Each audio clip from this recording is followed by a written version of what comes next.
If you're like me, the only times you've replaced a battery is when you've wanted to or when you've had to. Well, the case on this one was definitely when I had to. This is my 2020 JLU. I bought it about 3 years old with about 20,000 miles on it.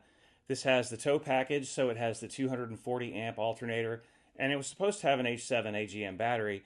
I learned later it was an H6, but I don't think that was really the problem. So I decided I would take it on a local trail pretty soon after I bought the Jeep. And right in the middle of an obstacle, the battery acted like it was going to die. Dash went crazy. From what I learned later was the auxiliary battery basically going dead. So I spent some time with the jump box getting it up and going again several times on that particular ride. It was really frustrating. So I bought a battery on the drive home. I landed on the Optima DH7, which is an H7 battery. Fits perfectly in the battery well. Some Jeeps with a smaller battery, there's another wedge you can take out, but it fits in perfectly. It is super tight, so stability is not an issue with that whatsoever. Hey, now would be a great time to send me a Jeep Wave with a like, subscribe, and hit that notification bell. I'd love to have some more subscribers on board. Really appreciate that. I have since deleted my auxiliary battery, so it's all running off of this. With what I went through with the aux battery on the trail, I wasn't going to have that happen again.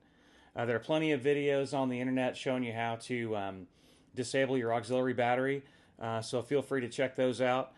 You can do it however you want. I went through below the fuse box and totally disconnected the aux battery, ran my negatives up and the positive up as well. Been great. 1 year later, no regrets. So I do have some Amazon links down in the description. They give me a small commission whenever anyone clicks on those links. But this is the Optima DH7.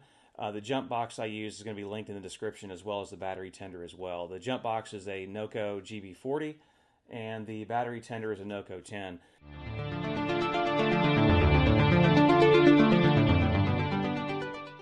This is my daily driver, so I don't worry about it too much. But if your Jeep sits for a little while, more than a few days, you might want to put a battery tender on it.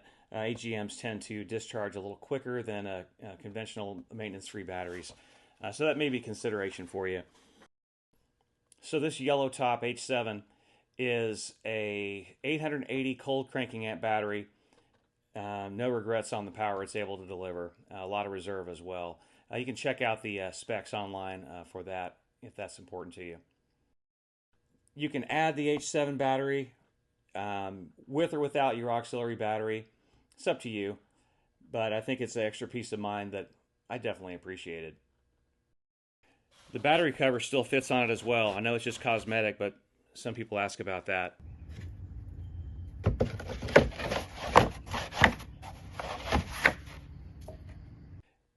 AGM batteries typically don't spill or corrode. They're totally sealed, but a year later, the terminals look brand new.